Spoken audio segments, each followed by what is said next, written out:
बहुत दिनों पुरानी बात है। गंगा नदी के किनारे एक बहुत बड़ा जंगल था। उस जंगल में बहुत सारा जानवर मिलजुल कर रहते थे। जंगल का राजा शेर सिंह भी सभी जानवरों का बहुत ख्याल रखते थे। एक दिन कुछ जानवर आपस में बात कर रहे थे।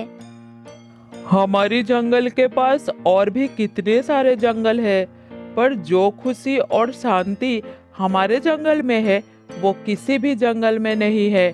मुझे तो अपना ही जंगल पसंद है। क्योंकि बाकी सब जंगल की राजा हमारे शेर सिंह जैसा थोड़ी ना है।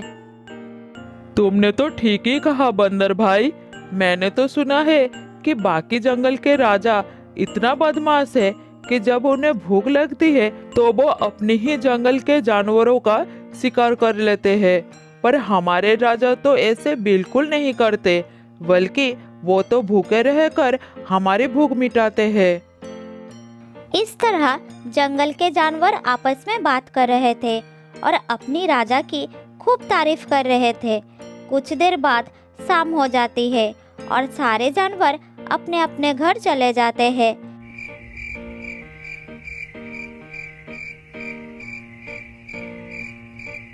कुछ देर बाद लोमड़ी भागती हुई वहां पर आती है और फिर से सारे जानवरों को इकट्ठा करती है।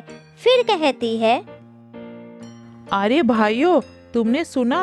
हमारे पास वाले जंगल में बहुत चोरी हो रही है और चोर को आज तक किसी ने देख भी नहीं पाई है। लोमड़ी बहन, क्यों हमें फालतू में डरा रही हो? हमारे जंगल में तो क्या, हमारे पास वाले जंगल में भी आज तक चोरी नहीं हुई। हाँ हाँ ठीक है, मत मानो मेरी बात। मैं तुम्हें डरा नहीं रही हूँ। मैं अपनी कानों से जो सुनी है वही तुम सबको बता रही हूँ। मैं अपनी बहन से मिलने पास वाले जंगल में गई थी।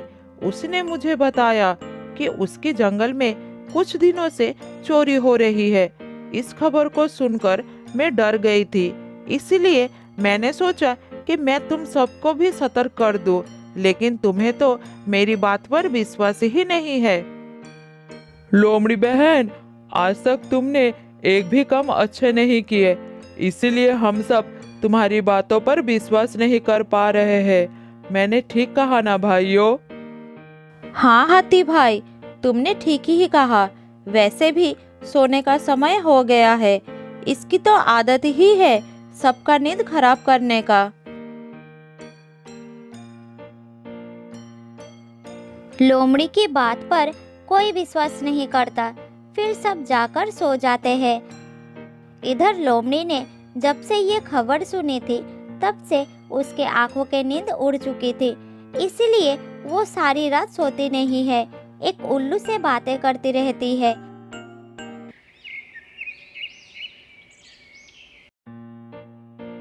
अगले दिन सुबह बंदर रो रहा था। उसके रोने की आवाज सुनकर जंगल के सभी जानवर उसके पास आते हैं। अरे बंदर भाई, तुम सुबह सुबह क्यों रो रहे हो? कोई बुरा सपना देख लिया क्या? हाथी भाई, काश मैं कोई सपना देखा होता, पर ये तो हकीकत है। मेरे घर में चोरी हो गया है। बहुत मेहनत से जंगल में ढूंढ ढूंढ कर केले लाकर जमा करके रखे थे, ताकि केले के तलाश में मुझे इधर उधर भटकना ना पड़े। पर आज सुबह मैंने देखा कि मेरा एक भी केला नहीं है। अब मैं क्या खाऊं? क्या चोरी, और वो भी हमारे जंगल में? आखिर ये किसका काम हो सकता है? पता नहीं हिरनी बहन, पर जिसने भी चोरी किए है वो बहुत चतुर है, क्योंकि उसने मेरे हाथों में पकड़े हुए केले भी चोरी कर लिया है। कल रात केला खाते खाते मैं सो गया था और एक केला मेरे हाथ में था। मैंने कल रात को कहा था ना कि हमारे पास वाली जंगल में चोरी हो रही है, लेकिन तुम लोग तो मेरी बात पर विश्वास ही नहीं कर रहे थे। हमें शक है लोमड़ी बहन, कहीं तुमने तो ये चोरी नहीं करवाई ताकि हम सब तुम्हारी बातों पर विश्वास कर सके। ये क्या कह रहे हो हाथी भाई? मैं बंदर की केले क्यों चुराऊं? मैं तो केले नहीं खाती, और वैसे भी मेरे घर के पास अंगूर के पेड़ है। मेरे जब भी मन चाहे मैं अंगूर तोड़कर खा सकती हूँ, और चोरी की बात साबित करके मुझे क्या मिलेगी?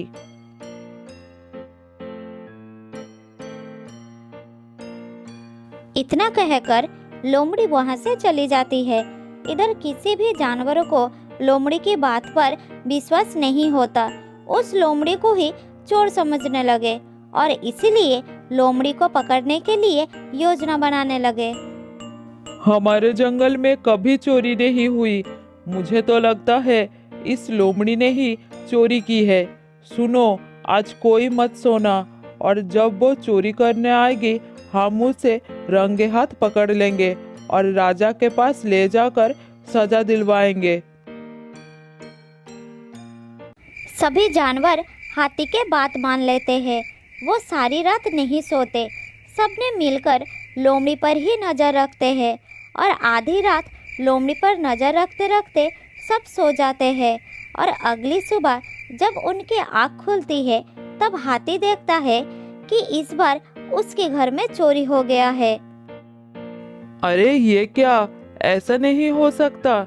मेरे घर में चोरी नहीं हो सकती। आखिर ये चोरी कौन कर रहा है? लोमड़ी तो हमारे नजरों के सामने ही थी। क्या इसका मतलब तुम लोग सारे रात जागकर मुझ पर नजर रख रहे थे, और वो भी मुझ पर शक है इसलिए? अरे भाई रुको, लड़ना झगड़ना बंद करो। ये फालतू की बात है। इस समय आपस में लड़ने का नहीं है, इस चतुर चोर को पकड़ने का है। हम सबको एकजुट होकर उसे पकड़ना होगा। तो हम क्या करें? जंगल में चोरी बढ़ती ही जा रही है। अब हम रोज रात ऐसे जाग तो नहीं सकते ना। और क्या पता वो चतुर चोर दिन में चोरी कर ले तो? लोमड़ी बहन सही कह रहे हैं हाथी भाई। अब मामला बढ़ चुका है। अब हमें राजा के पास जाना ही होगा और उन्हें बताना होगा कि जंगल में किस तरह से चोरी हो रही है और इस चोर को पकड़ने में वो हमारी मदद करे। शेर की तो तबीयत खराब है। इस समय उसे ये बात बताना ठीक होगा क्या? क्योंकि हमारी वजह से उनकी तबीयत और न बिगड़ जाए। हाथी भाई, अगर यहाँ खड़े ये सब सोचोगी ना तो चोर को नहीं पकड़ पाओगे। इस बात को हमें शेरराज से बताना ही होगा, क्योंकि शेरराज ही इस चोर को पकड़ सकते हैं। मैं लोमड़ी की बातों से सहमत हूँ। वो बिल्कुल सही कह रही है। अब हमें उस चोर को पकड़ना ही होगा ताकि जंगल में और चोरी ना हो। फिर सभी जानवर निराश होकर शेर राजा के पास जाते हैं और उन्हें सारी बातें बताते हैं। सारी बात सुनने के बाद शेर सिंह कहता है, इतना सब हो गया, जंगल में इतनी चोरियां हो गई और तुम सब ने मुझे बताया भी नहीं। तुम सब इतनी देरी क्यों कर दी? महाराज, मैंने तो इन सब को पहले ही कही थी, पर इन्होंने मेरी बातों पर विश्वास ही नहीं की। इसीलिए इन सब ने आपको कुछ बताया नहीं, और जब चोरी बढ़ गई तब ये सब हार मानकर आपके पास आ गए। महाराज, हम सब से गलती हो गई। हमें हमारी इस भूल के लिए माफ कर दीजिए और चोर को पकड़ लीजिए। ठीक है, अभी मुझे थोड़ा सोचने का मौका दो। अभी आप सब घर जाइए और शाम को मुझसे मिलने आएगा।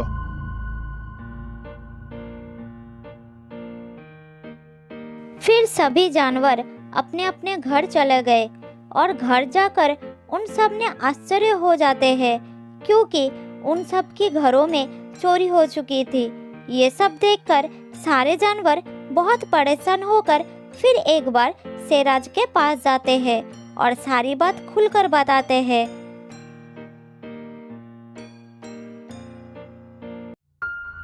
महाराज, अब तो सोचने का भी समय नहीं रहा।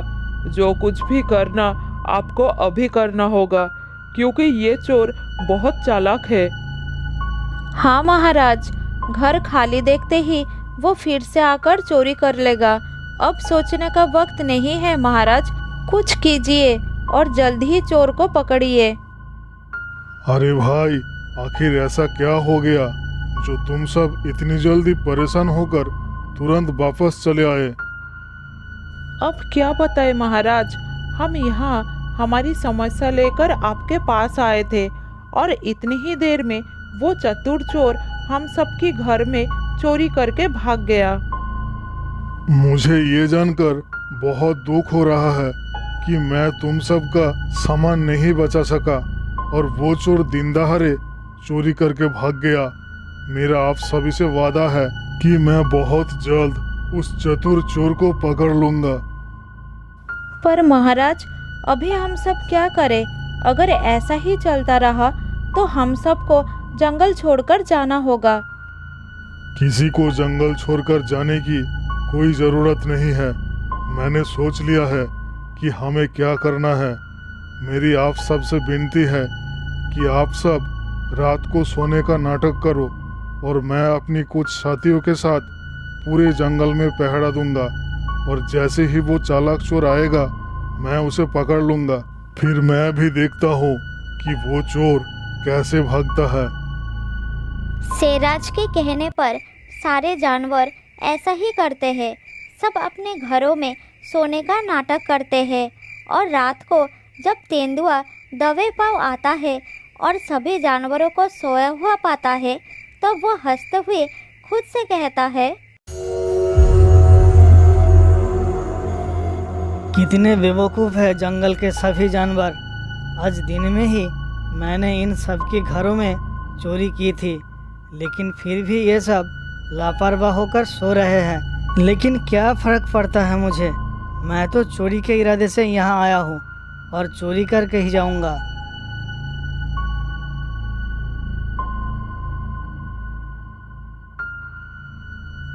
तब तेंदुआ चोरी करने के लिए सबसे पहले बंदर के घर में जाता है और उसके घर से कुछ सामान चोरी कर लेता है। उसके बाद वो हिरन के घर में जाता है और वहाँ से भी कुछ सामान चोरी कर लेता है। 2 घरों में चोरियाँ करने के बाद तेंदुआ खुद से कहता है, सुबह होने वाली है, बस और एक घर में चोरी कर लेता हूँ। इस खरगोश का घर इतना छोटा है कि इसके घर में चोरी करने में बहुत दिक्कत होती है, बस इसलिए ही इसका घर अभी बाकी है। इतना बोलकर तेंदुआ खरगोश के घर में घुसने की कोशिश करता है। तभी सब जानवर उसे पीछे से घेर लेते हैं।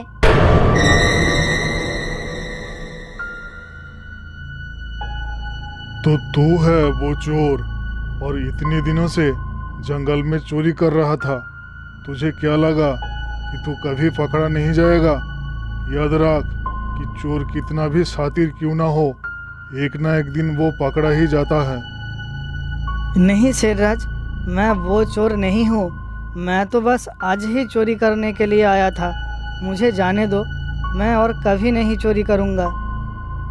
तेरे वजह से जंगल के सारे जानवर बहुत परेशान हैं। तू झूठ मत बोल, तू ही वो चोर है। अब तुझे सजा मिलेगी।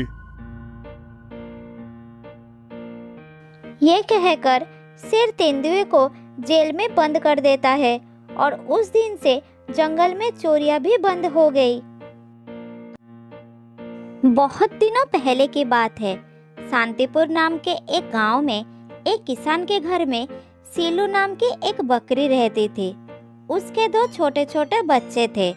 उनमें से एक का नाम था सोनू और दूसरे का नाम था मोनू।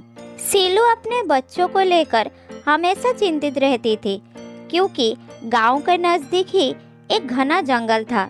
बकरी को डर रहता था कि पता नहीं कब बच्चे खेलते हुए जंगल की तरफ निकल जाए और जंगली जानवरों का शिकार हो जाए। इस बात से चिंतित बकरी हमेशा अपने बच्चों को नजरों के सामने रखती थी। वो हमेशा अपने बच्चों को इसके बारे में बताती थी। सुनो बच्चों, तुम दोनों उस जंगल की तरफ कभी मत जाना। वहाँ बहुत सारे खतरनाक जंगली जानवर है जो तुम्हें देखते ही खा जाएंगे। इसलिए जब तक तुम बड़े ना हो जाओ यहाँ से बाहर कहीं मत जाना। मैं तुम्हारे लिए खाना लाऊंगी। ठीक है माँ, हम दोनों उस जंगल की तरफ कभी नहीं जाएंगे। तुम बिल्कुल चिंता मत करो। हम जब बड़ा हो जाएंगे तब तुम्हारे साथ बाहर जाएंगे।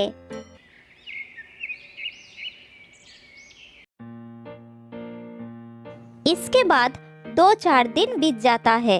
एक दिन सोनू आंगन में खेल रहा था। तब किसान चारा लाने वाले से बात कर रहा था। वो कह रहा था कि जंगल में तो बहुत सारा हरा हरा चारा भरा पड़ा है।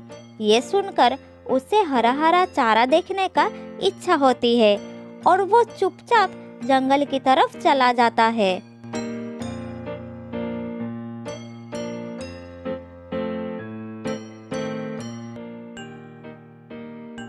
थोड़ी देर बाद जब सीलू घर में वापस आती है तब वो सोनू को नहीं देख पाती है। फिर बहुत चिंता में पड़ जाती है और मोनू को पूछती है, क्या बात है मोनू, तुम्हारा भाई कहाँ गया? मैंने तो तुम दोनों से कहा था कि मुझसे पूछे बिना बाहर मत जाना। यहाँ जंगली जानवर है। अब कहाँ ढूंढूं मैं उसे? वो तो इधर का रास्ता भी नहीं जानता। पता नहीं माँ, मैं तो अंदर पानी पी रहा था। वापस आकर देखा भैया इधर नहीं है। ठीक है, तुम इधर ही रुको, मैं अभी वापस आती हूँ।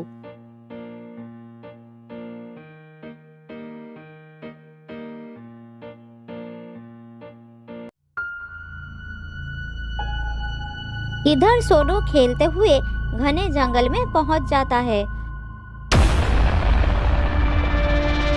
और तभी 2 लकड़बाघा उसे घेर लेता है।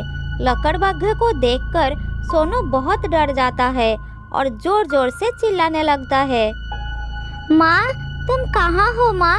मुझे बहुत डर लग रहा है, मुझे बचा लो माँ। अरे वाह, क्या ताजा ताजा मांस है। इसे देखते ही मेरे मुंह में पानी आ रहा है, लेकिन ये बहुत छोटा है, दोनों का पेट नहीं भरेगा। हाँ, ये बहुत छोटा है। इसके साथ एक और मिल जाता तो अच्छा होता। चल, हम दोनों इसे आधा आधा खा लेते हैं। भूख के समय जो मिला है उसी से काम चलाना पड़ेगा। दोनों की बात सुनकर सोनू और भी डर जाता है। फिर उसे पकड़ने के लिए आगे बढ़ता है। तभी दूर से सीलू दौड़ते दौड़ते उसके पास आ जाती है और अपने बच्चे को कैसे बचाया जाए उसके बारे में सोचती है। अरे वाह, जो हम कह रहे थे वही हो गया। बच्चे के साथ माँ भी आ गई। आज तो बढ़िया दावत होगा। पहले किससे शुरू करूँ, माँ से या बेटे से? दोनों लकड़बाघे को देखकर सीलू भी थोड़ी घबरा गई, लेकिन वो सोचती है कि इस समय डरने से कोई काम नहीं चलेगा, क्योंकि बच्चे के जान खतरे में है। किसी भी तरह उसे बचानी ही होगी। इसीलिए वो अपने मन को शांत करती है और एक उपाय निकालती है। अरे क्या सोच रही हो बकरी? अब तुम दोनों हमारी भोजन बनोगे। इधर तुम्हें कोई नहीं बचाएगा। मरने के लिए तैयार हो जाओ। अरे अरे, ज्यादा हंसो मत, वरना शेर राजा आकर तुम दोनों को खा जाएंगे। क्या शेर राजा में खा जाएंगे? लेकिन क्यों? हमने उनका क्या बिगाड़ा है? तुम्हें क्या लगता है मैं इसे अकेला यहाँ छोड़कर क्यों गई थी? क्योंकि शेरराज ने हुक्म दिया था कि मैं अपने बच्चे को लेकर यहाँ से ना जाओ जब तक शेरराज ना आ जाए। और अगर तुम दोनों ने हमें खा लिया तो शेरराज तुम दोनों को जिंदा नहीं छोड़ेंगे। थोड़ी देर में वो वापस आएंगे। तुम कितनी बेवकूफ हो बकरी।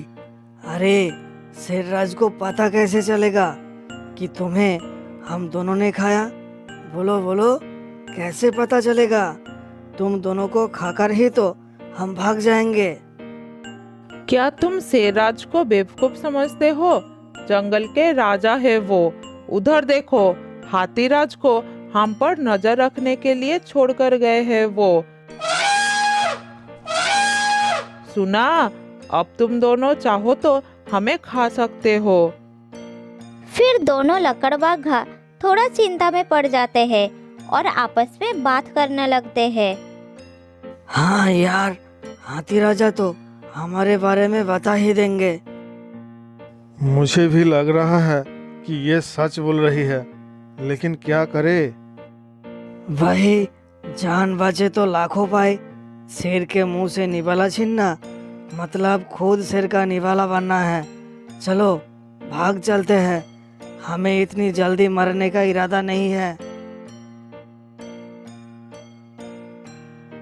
ये कहकर दोनों वहां से चले जाते हैं। फिर बच्चे की जान बच गई सोचकर सीलू वहां से बच्चे को लेकर जल्दी जल्दी गांव की तरफ चलना शुरू करती है। वो थोड़ी दूर गई थी, तभी उसके सामने शेर आ जाता है। उन्हें देखकर दहाड़कर आगे बढ़ता है। शेर को देखकर सोनू बहुत डर जाता है और अपने माँ के शरीर में लिपट जाता है।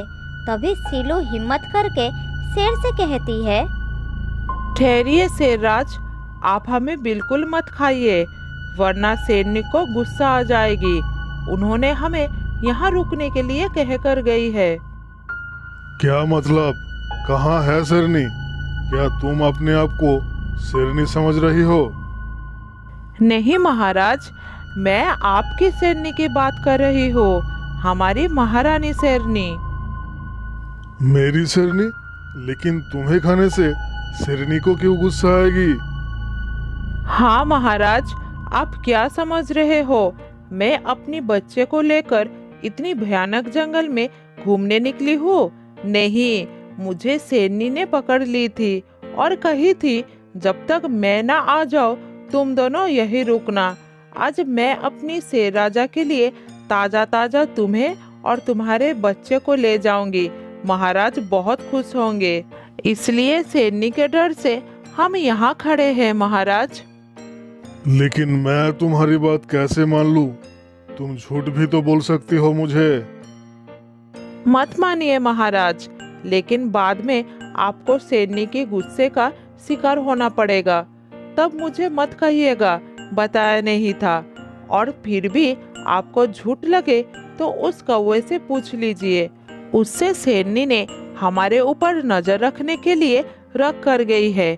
मेरे साथ कोई भी कुछ भी करेगा तो कौवा शेरनी को बता देगा, फिर शेरनी उसे छोड़ेगी नहीं। आप चाहे तो कौवे को भगा कर देखिए, लेकिन वो हमें छोड़कर जाएगा ही नहीं। आखिर शेरनी का जो हुक्म है। ये सुनकर शेर कौवे को भगाने के लिए दहाड़ता है, मगर कौवा एक जगह से उड़कर दूसरी जगह पर बैठ जाता है। ये देखकर सीलू झट से कहती है, कोई फायदा नहीं शेरराज, कौवा शेरनी का हुक्म नहीं मानेगा। ये हो सकता है क्या? महारानी का हुक्म मानना ही पड़ेगा, नहीं तो वो जान से हाथ धो बैठेगा। सच कह रही हो तुम। कौवा तुम्हारी जासूसी के लिए ही है, इसलिए यहाँ से नहीं जा रहा। ठीक है, शेरनी से पंगा कौन लेगा? मैं ही चला जाता हूँ। बाद में तुम दोनों को तो शेरनी मेरे लिए ही लाएगी ना। ये कहकर शेर वहाँ से चला जाता है। उनके जाते ही सीलू अपने बच्चे को लेकर जल्दी जल्दी गांव की तरफ भागती है।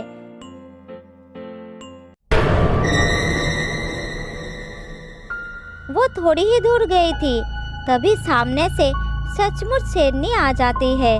दोनों को देखते ही शेरनी दहाड़ती है। शेरनी को सामने देखकर सीलू थोड़ा घबरा जाती है।